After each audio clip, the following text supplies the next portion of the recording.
Grand. I think we will make a start, and if we're joined by others, we will, as we go on, we will understand.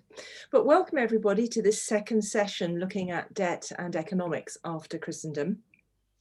My name is Fran Porter. I'm one of the team that helps organise these online ATF events, and I will be chairing this evening's session. Our format this evening will be a little bit different than we've had before, but there will be time for conversation in breakout groups. We will come back together for a plenary where we have time for comments and questions to our presenters. But the first half of the session, we will have three contributors who I will introduce in a moment. So that is the slightly different part of the format, that we're trying something different this time. Before I do introductions and we get underway proper, just a couple of procedural matters to note. Hopefully these are becoming familiar with folk now, but as we've just said, we keep our microphones muted unless we're speaking. It helps cut down background noise and so on. The input from our three presenters will be recorded, with the hope of making that available on the Anabaptist Mennonite Network YouTube site, all being well.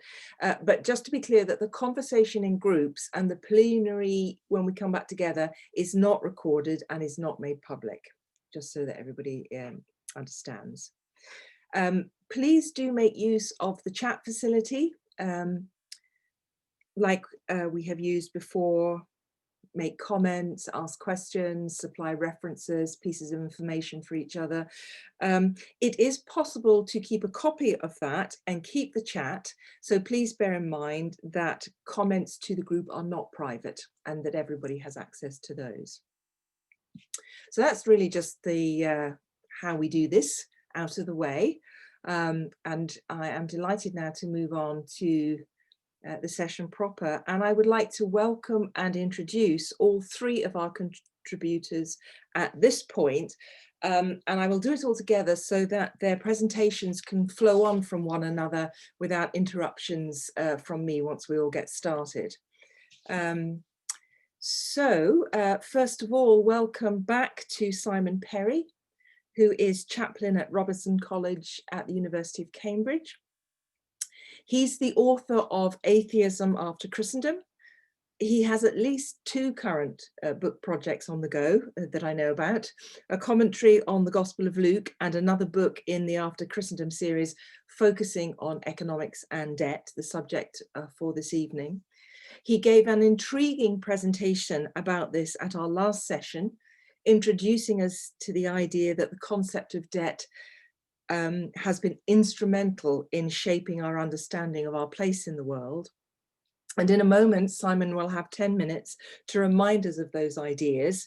And he will also have 10 minutes at the end after the other two contributors have responded to him.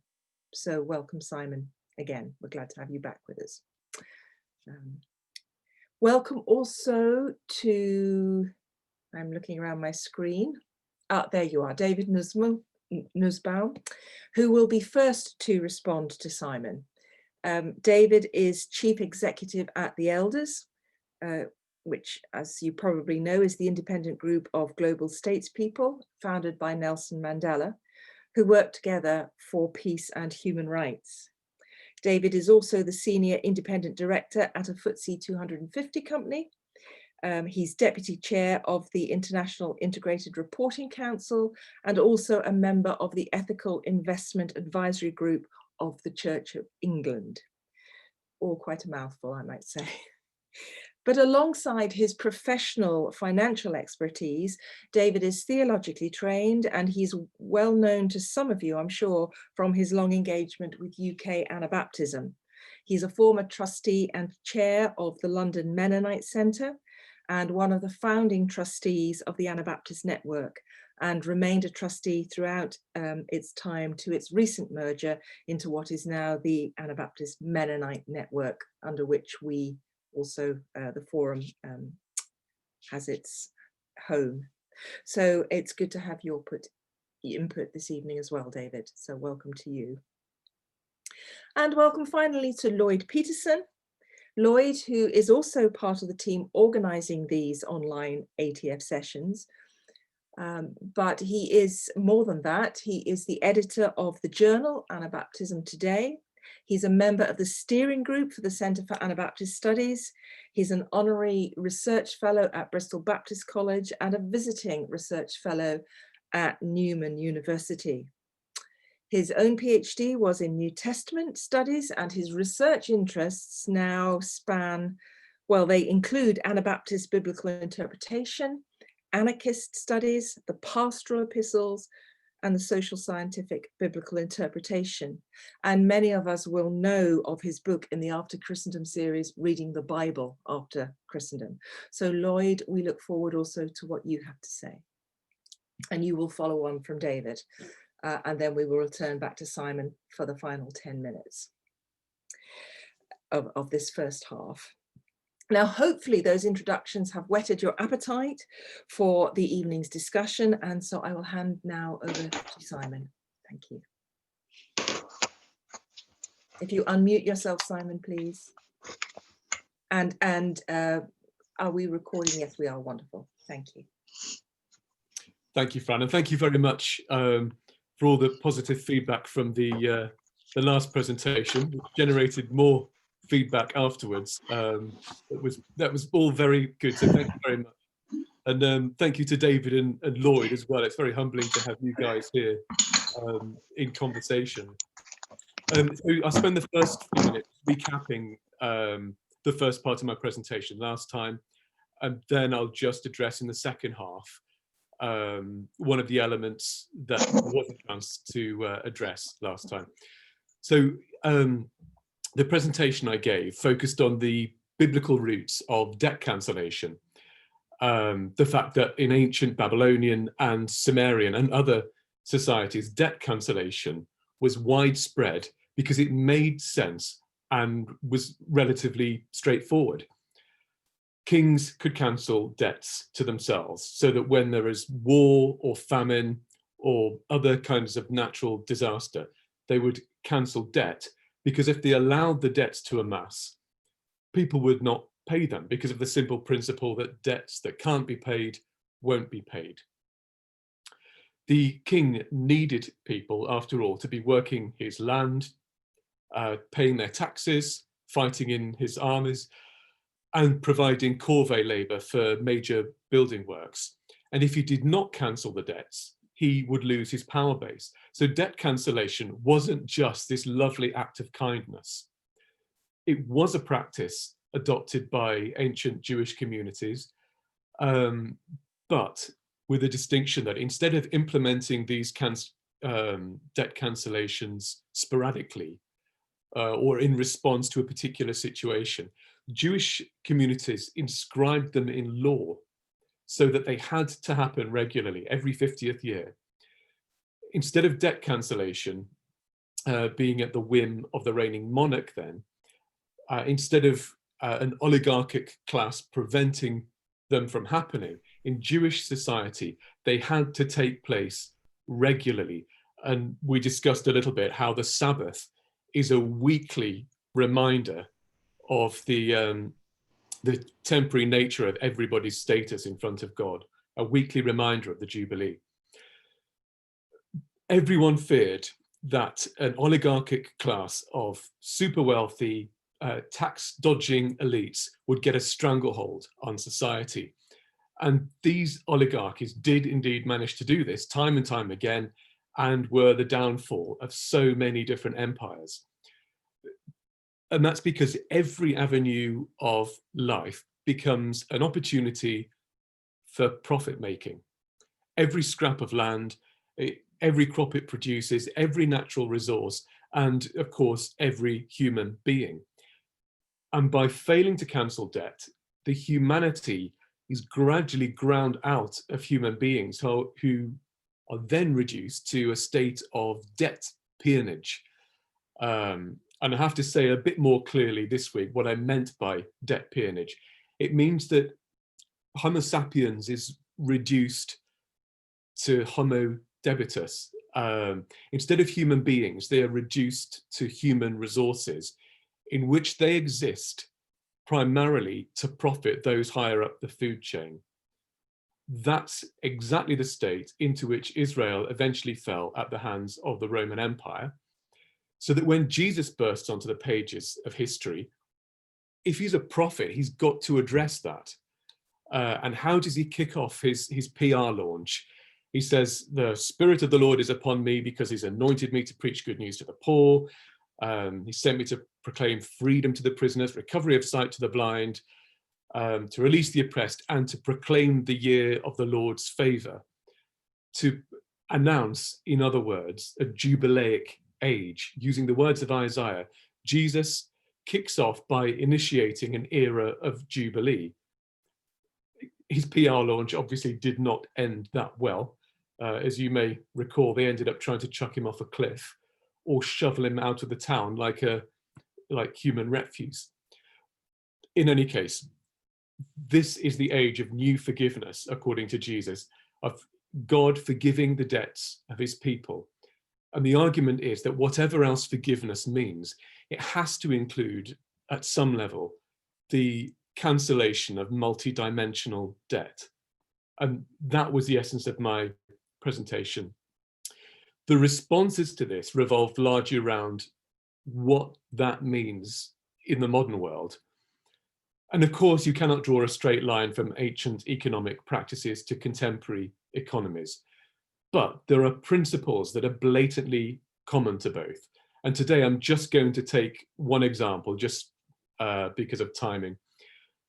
In the presentation, I spoke about how the refusal to cancel debt enabled these oligarchic elites to hoover up resources away from the most vulnerable members of society, leaving swathes of people in a state of hopelessness.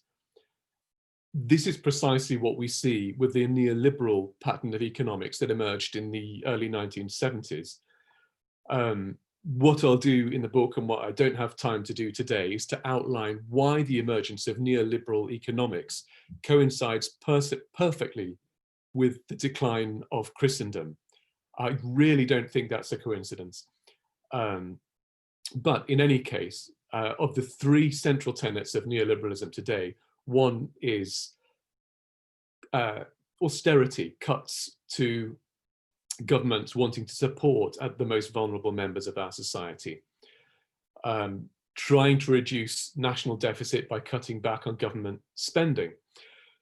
And the result is entire communities being eviscerated and countless people being reduced to a state of, what did Theresa May call it? Just about managing. And of course, there are many people today who are not even managing. Again, we could list multiple examples. That's done most effectively in recent years, I think, by Chris Hedges in the US. I mean, can you believe, for instance, life expectancy for males in one US community in 2019 is as low as 48 years old. That's life expectancy in Pine Ridge, South Dakota. One example of how human communities are being eviscerated. And all that to say that the economic realities of the world into which Jesus came were gutting communities and ruining lives in a similar way. And as a prophet, Jesus addressed this directly. So when similar horrors are being visited upon communities in the modern world, where are the prophetic voices? Where are the prophets? And I'd like to close with something called the Overton window. I don't know if you've heard of this. I'm just looking now to share a little diagram I prepared in the office earlier on. Can I ask you to nod your heads if you can see that? Great, okay. The Overton window, some of you will know already what this is. It's a descriptive tool conceived by somebody called Joseph Overton. A window, this box is a window, a frame within which all acceptable opinion and discourse can take place. And so within the limits of acceptable opinion, there is a centre, the non-boat rocking sensible centrists right there in the middle. And then you have the slightly idealistic lefties on the left and the slightly selfish conservatisms on the right. All that's okay. Within that box, all of that's acceptable. If you're on the margins or outside that box, however, if you're outside the Overton window, then you become an extremist. And if you're quite a long way outside it, you become a terrorist, a threat to the well-being of the market. The scale underneath, I just randomly made up, but let's just pretend it goes from -1,000 to +1,000. This is how the Overton window appears to those inside it. The center is a nice, sensible 0. The left is deficient somehow. The right is excessive somehow. But here, the sensible opinion, the sensible policy, the sensible conversation all takes place within that window. But as many of you will know, the theory goes that in the last 40 years or so, the window has been on the move.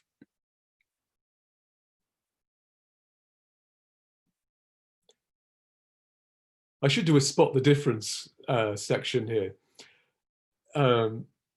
You probably have been able to guess what's coming. The scale is different. So you've noticed it's moved to the right. If you're inside the window, there is still a center, there's still a left, there's still a right, there are still extremists, but like frogs in a pot who don't notice the water is boiling. If you've been sat comfortably inside that mainstream discourse, you won't have seen opinion shifting towards the right, acceptable discourse shifting further towards deregulation for corporate power, further privatization of public assets, further austerity measures, and so on. And so the question is, again, where are the prophetic voices today? They are outside that window, outside the mainstream center. And let's be clear, that's why we don't hear them, because they are outside the window. Prophecy does not take place within the limits of this window. It may be contentious to say that I don't think mission takes place within the limits of this window. And my commentary on Luke argues that baptism of repentance for the forgiveness of sins does not take place within the limits of this window. To be holy, to be set apart, to be other, to be prophetic, we have to smash that window. I think I will finish there. So, thank you. Thank you, Simon, very much indeed. I'm going to hand straight over to David.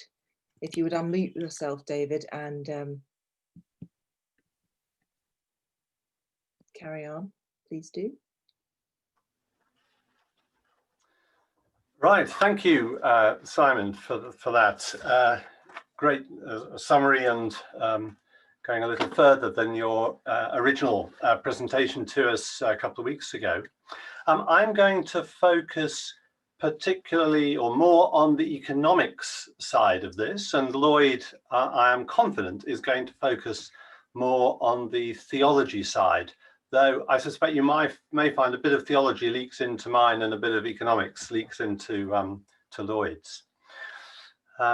So first of all, just to establish what is debt, what are we talking about? And I think we're talking about where something is owed, typically money, where the amount is fixed and there's usually interest.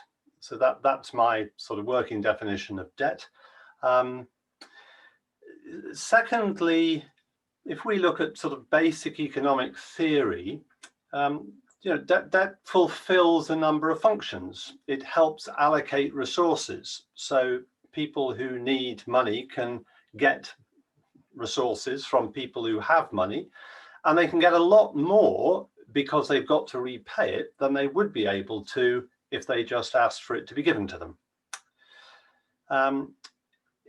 debt also increases efficiency and innovation. People can innovate because they can get access to capital, to money to do things they wouldn't otherwise be able to. And it also enables people to adjust for their personal or organizational risk appetite. What do I mean by that? Well, let's say you're buying something that you can't afford all of, or maybe you could say that you could afford a very basic car, but you'd like a rather more fancy car. So you can have that if you're prepared to take some risk by borrowing some money, or you can have a bigger house if you borrow money to buy it than if you try and save up until you've got enough to buy it. That's unless you live in the southeast of England, in which case you haven't really much hope anyway. So economic theory sort of explains that debt has lots of good aspects to it. And I think an interesting question to reflect on, and I'm not sure exactly what the answer is, I should say, is whether we think the same principles and issues arise when you're talking about personal debt, individuals borrowing money, when you're talking about business organizations borrowing money, and when you're talking about governments borrowing money. Because I think there are certainly some big differences between those three cases, and maybe there are some different principles that apply. And quite a lot of what we've heard about is about individuals getting into debt, though there are some pretty big consequences for businesses and governments when they get into debt.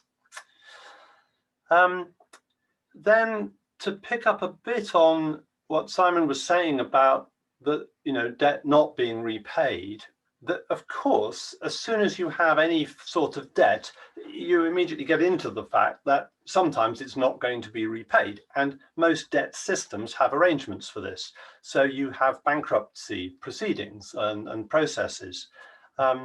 Interestingly, in this country, bankruptcy is probably more, well, to use a very rather pejorative word, vindictive than it is, say, in the States. It's much harder in some countries to sort of rebound after you've been bankrupt than in some others. So the legal system makes quite a difference to the way debt operates. Or of course, it's just sort of default, but you don't actually go bankrupt. You just don't repay, and nothing happens. But you may be, put on a list by future lenders or banks or financial companies. And then governments, of course, have a way out of debt, which they have used to enormous extents over the years, which is inflation. If you think of what happened between the wars in Germany, Germany had enormous debts imposed after the First World War, and there was fantastic inflation in the country. Of course, so part of my point would be, yes, you can have debt and you can have mechanisms to get out of debt, but those mechanisms have consequences. Bankruptcy for individuals or companies has consequences, and restructuring your finances has consequences. Hugely high levels of inflation has consequences. In fact, one of the consequences for governments is that increasingly you can't, as a government, borrow in your own currency. If you're a small country, you need to borrow in dollars or euros or renminbi or something.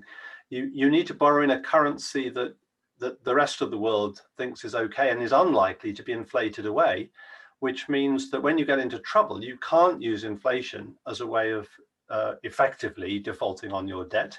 And if you look at what's happened, say, in Argentina, multiple defaults, and the IMF comes in and imposes all kinds of measures which have a big impact on the people. Though maybe we should think that, occasionally debt brings down tyrants because of some of the things that Simon was saying. So maybe it has some some effect like that, but only usually when it's got really awful. So if we think there's problems with debt, and I certainly do think there are problems with debt, what are the alternatives? So I think at one end of the spectrum, you have investment, equity or shares. So in that context, you share the risk and you share the return. So it's the amount is not fixed. The interest is not fixed. There isn't any interest. It's more you get a return on what happens to the business or to the capital asset or whatever it is. So to give you an example of that, some years ago, there was somebody who wanted to buy a house and she didn't have enough money to buy it all. And a number of people chipped in some money, including me. I had some spare money. But the deal was there's no interest on this money. And the repayment date is unspecified. But when the house is sold, you'll get a share of whatever it is, up or down, at the time. So that's a sort of personal example of shares and equity. But obviously, with companies, you have the principle of shares and you get dividends rather than debt and you get interest. But those dividends can be cut, as we've seen this year, enormous cuts in corporate dividends. And at the other end of the spectrum, you've got gifts or philanthropy. You know, if you don't want to repay, don't borrow. You know, if you're in need, ask for a gift. Don't ask for a loan. Would be one approach to that. And it's interesting to me that in the Islamic tradition, of course, there's a prohibition on interest. However, you know, the smart people have got onto this. And now in the City of London and elsewhere, there are departments who do Islamic finance which is not debt. It may have economically all the characteristics of debt, but it's not technically debt. It's wizardry at how to obey the letter of the Quran and the Islamic law, but completely get around the spirit of it.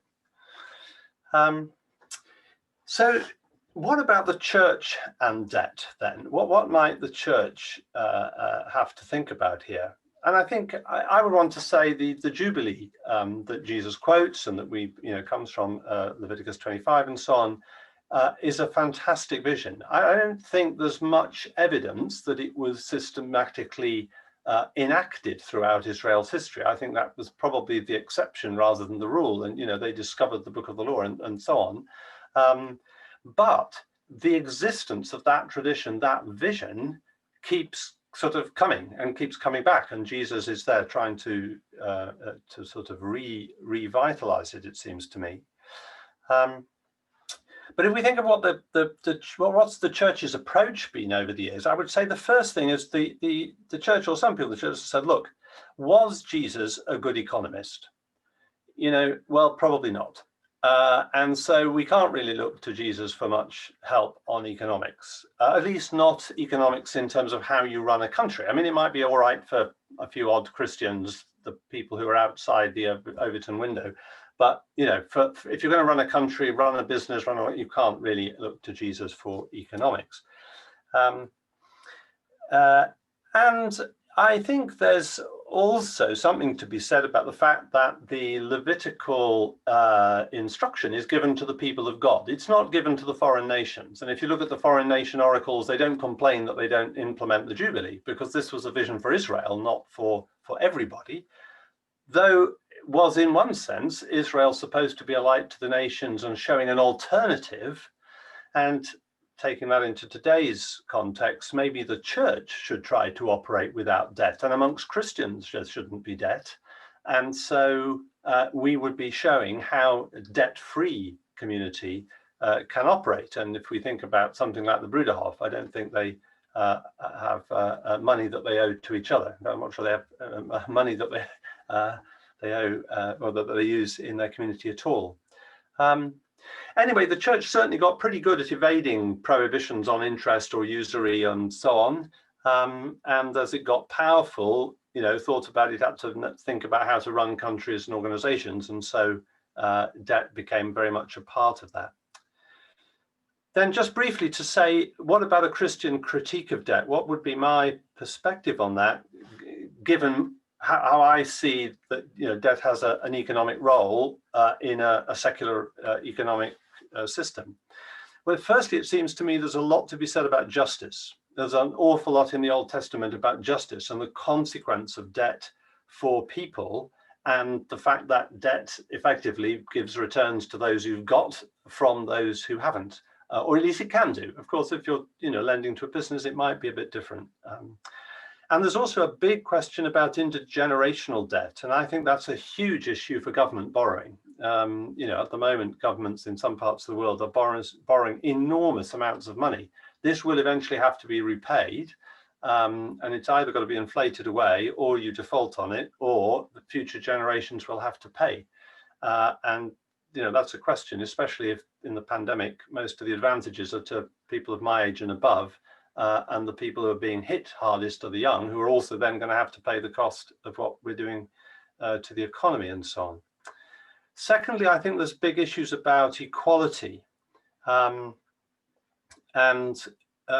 not recognizing that a lot of the ability to lend comes from chance or luck. You know, if there's a family field, to give a parochial example, if there's a family field and there are two branches of the family, and one year it's one branch farms that field and the next year it's the other one, then in the year when there's good rains and sun at the right time, one family makes a lot of money and the other part of the family doesn't. That's just down to chance and luck, not hard work, you know, or ability or anything else. And I think that's often not recognized in debt systems.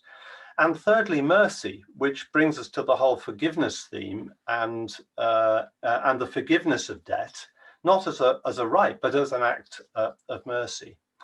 And just a final comment is just to point out the extraordinary, this is responding particularly to Simon's thing about left and right. I mean, just to reflect on the fact that 12 years ago in 2008, a Labour government led by a relatively left-wing former Chancellor Gordon Brown, certainly to the left of Tony Blair, spent enormous amounts of money bailing out the banks. And now in 2020, a Tory government is paying enormous amounts of money to workers and is only paying lower. You know, it doesn't, if you're earning a lot, you don't get all that. It's entire. Isn't that extraordinary? And a final extraordinary feature of the world is the biggest debtor in the world is the United States. The United States owes more money than any other entity in the world. And who is the biggest creditor of the United States? China. China is the biggest lender to the United States. So debt has created this extraordinary, strange world. And perhaps one of the challenges is, you know, is there a better way? Can Christians model it, or at least model some of it, and find ways to demonstrate something of the Jubilee vision that Jesus proclaimed? Thank you, David. Lots to think about there. Please keep your notes and comments for when you get into groups and for later on, but we will move straight away now. Lloyd, the floor is yours. If you would unmute yourself.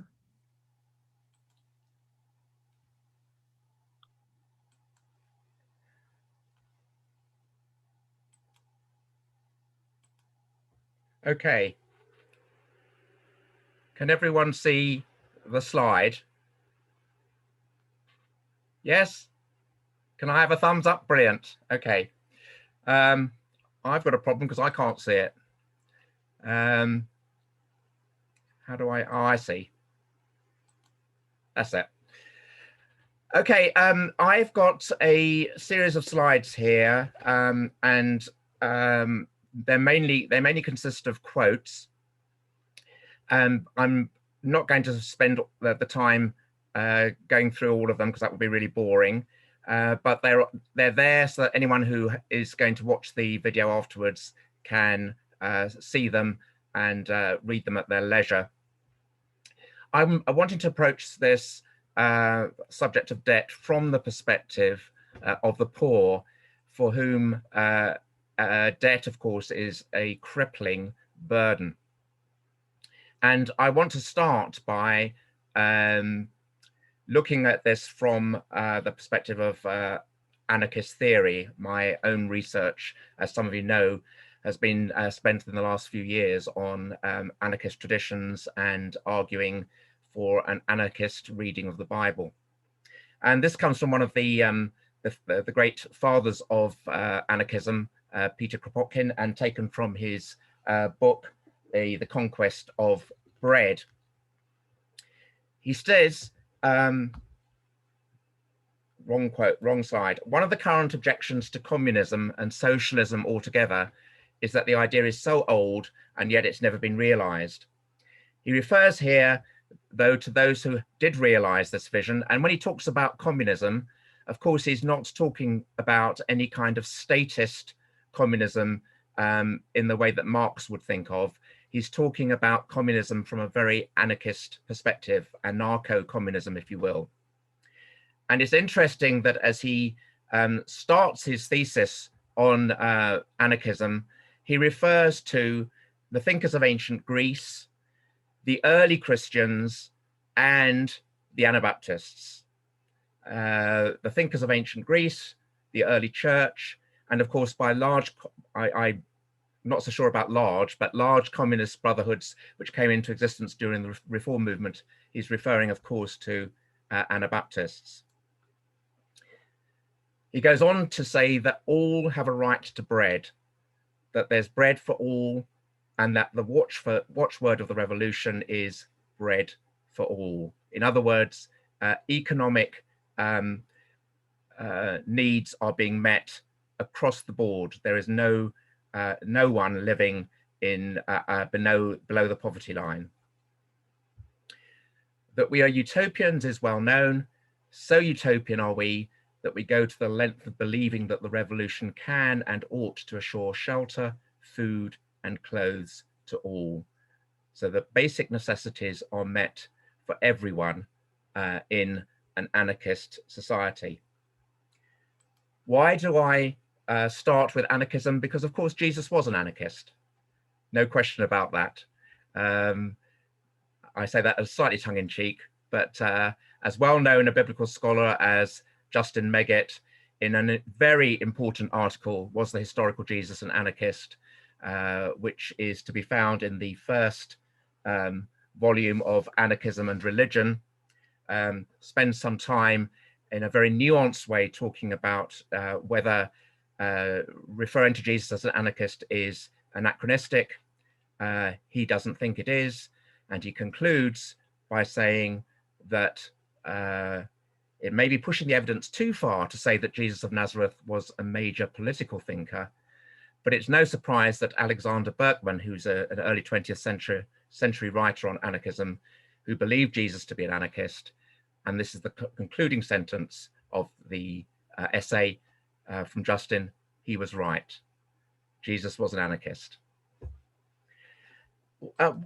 Why do I say this? Because in the context of the first century society, and I've put up here a poverty scale which has been refined by Bruce Longenecker in his book Remembering the Poor. Some 82% of the society lived at or below subsistence level. Economic categories 6 and 7 relate to those who are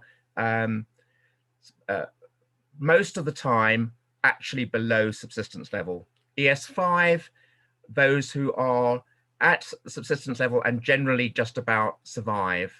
And that comprises, as you can see from the figures on the right, 82% of the population.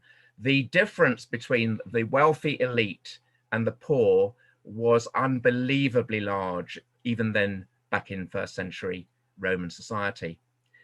And if we look at what Jesus discusses and deals with in his parables, you can see that most of the time he is dealing with and speaking to the ES, certainly 5 to 7, most probably mainly 6 and 7. If you think of Paul probably comes from an ES4 background, that's argued by Bruce Longenecker, but his actual apostolic ministry, as we see from what he says, particularly in 2 Corinthians, means that he actually lowers his economic status for the sake of the gospel, and is found around ES5 and 6 in most of his ministry. So Jesus is speaking in a context where most people are at or below subsistence level. The need to survive daily is a constant pressure. And in this context, the Lord's Prayer, the prayer which in Didache 8:2 exhorts us to pray 3 times a day, the model prayer, if you like, focuses so much on the need for daily sustenance. I don't believe that the phrase daily bread, as is well known, daily is unique. The Greek word for daily is unique to Matthew and to Luke, and then again in the Didache. And some have argued that this means, because it's most likely to mean bread for tomorrow, that this has an eschatological look. It's about the bread of heaven, it's about the Eucharist or so on. I don't think that's true. I think it is the cry of everyone who lives at or near subsistence level, the cry of the 82% of the people in first century Palestine, the need for daily sustenance. Give us this day our bread for tomorrow. If you pray that as an evening prayer, that is literally the bread for the next day. If you pray that as a morning prayer, it is the bread for that day. It is the need that your needs are met on a daily basis. It is that sustenance is provided. And as we see, and as Simon has so brilliantly set out 2 weeks ago, the connection here in this Jubilee prayer between the need for sustenance, the forgiveness of debt, the forgiveness of sin, and the exhortation to be those who not only have our debts and our sins forgiven, but are operating with this sense of being able to forgive others, both material needs and, of course, sins against us. So a really important prayer that brings into focus the needs of the people that Jesus was addressing. When it comes to the situation of alleviating debt in the Greco-Roman world, basically it didn't happen. It's not that generosity wasn't pervasive.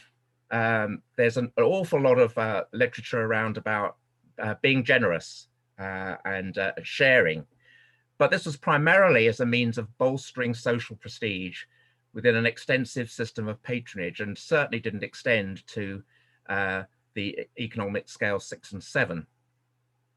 There was hospitality, but that was not extended to the poor, but reciprocity was expected. There were civic benefactions, but again, these were the domain of the wealthy elite, the ES1s to 3. We have evidence of those in ES4 providing civic benefactions, but that's usually through resource pooling because they didn't have the sufficient means on their own. And of course, this was always in return for honor. So you gave gifts to the city, gave gifts to society in return for some sort of honor in a pervasive honor-shame culture. But it's not true that there is no evidence of charitable giving to the poorest.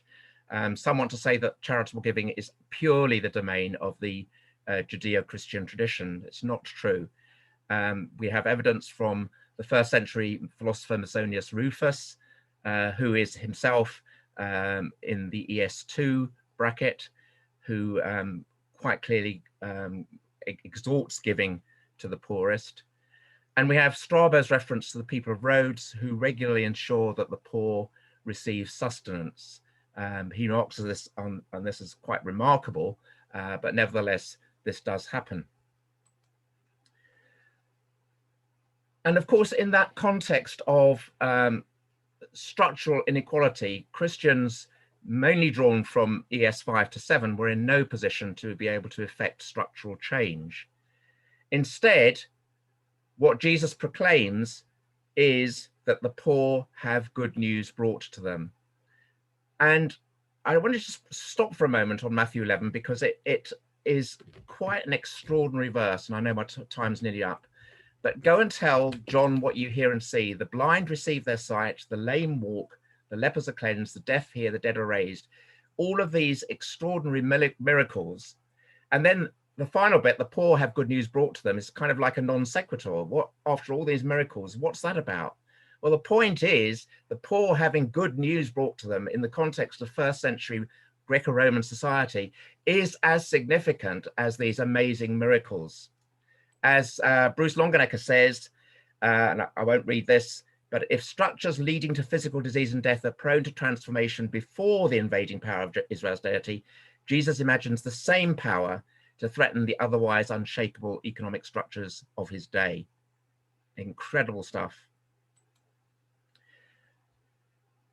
How else did the early Christians respond to the poor? We have the texts of Acts 2 and Acts 4, well-known texts. We have James 2 and James 5. James 5 with its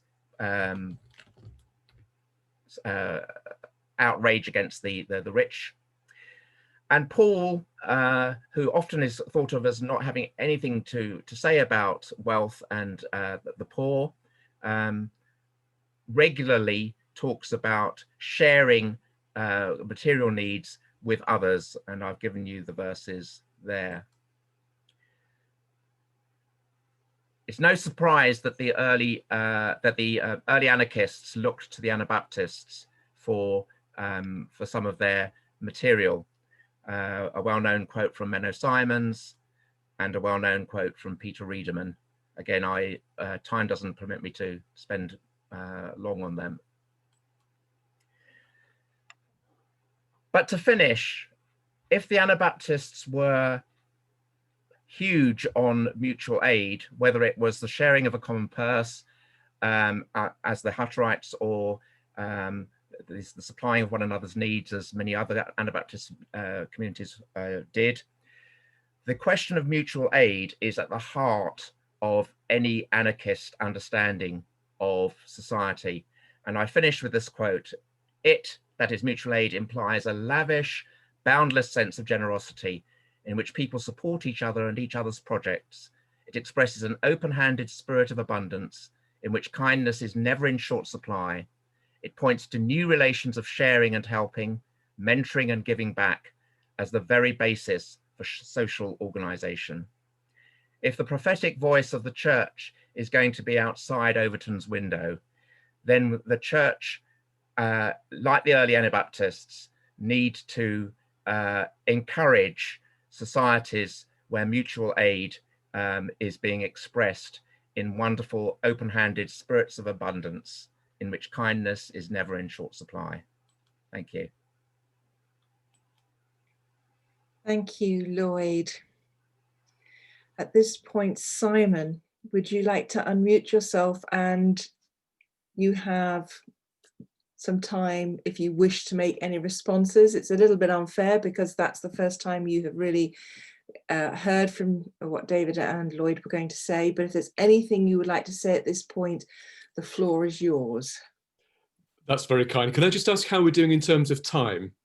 Well, we're a little bit behind schedule, but not too much. We're coming up on 10 to 9. And we were hoping to have 20 minutes in small groups and 30 minutes plenary. We could possibly cut 5 minutes off each of those if we needed to. I do think at this point, if you wish to join up any of the dots between what you've heard from David and Lloyd, come back with other questions for us all, or for them, not for them to answer right now. I do think we would want you to have this time, okay, Simon, to do that. That's great. Thank you. I thoroughly enjoyed both of these presentations. I think David rightly highlights the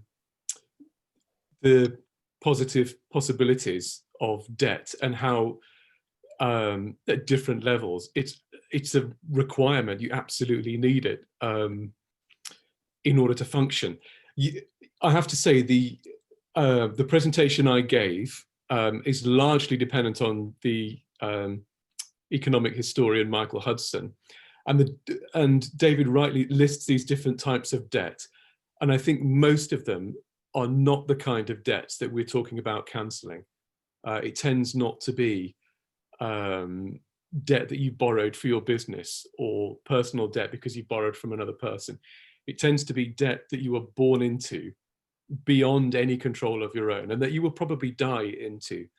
But I think that could be more helpfully distinguished in my presentation, to make everyone's life a bit easier when it comes to trying to follow this. But I think that's something I'd like to hear David expand on some of these functions of debt a little more. I suppose the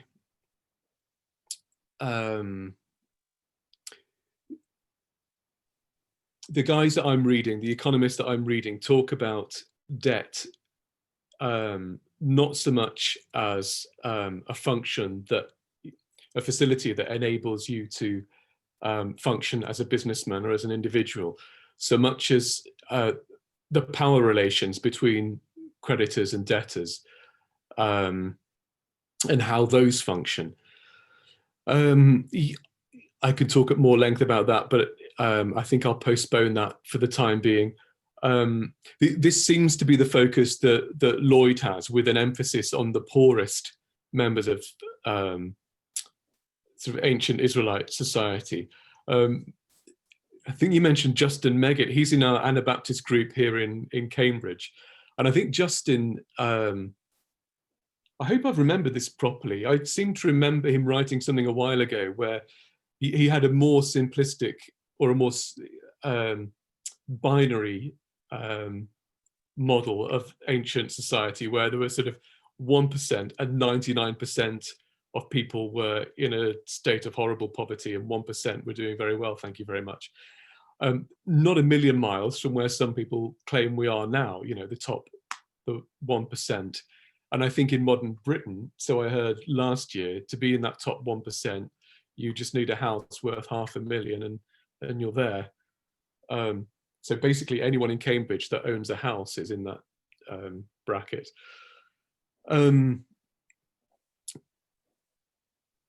I think I appreciated Lloyd's comments about, well, largely about economic reciprocity, about how credit and debt functioned in the society Jesus was addressing. And I think that's a recurring theme. My reading of the, not the Sermon on the Mount, what I would call the Prophecy on the Plain, which is Luke's alternative, is addressing precisely the issues that Lloyd raised: economic reciprocity, honor and shame, patronage relationships, patron-client relationships. That's the context in which Jesus is exposing power relationships between creditors and debtors. I think I'll probably just finish by drawing attention to one of Lloyd's late slides about just how astonishing Jesus's economic claims were. I notice in the Gospels, whenever the disciples are astonished, they're astonished when Jesus calms a storm, when Jesus performs exorcisms, and who wouldn't be when you're confronted with all these things? But there is only one occasion when the disciples were exceedingly astonished.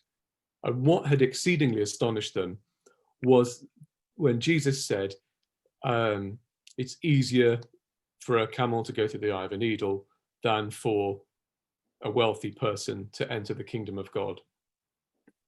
I think I'll finish there for now and leave other people to engage in this conversation before we carry on.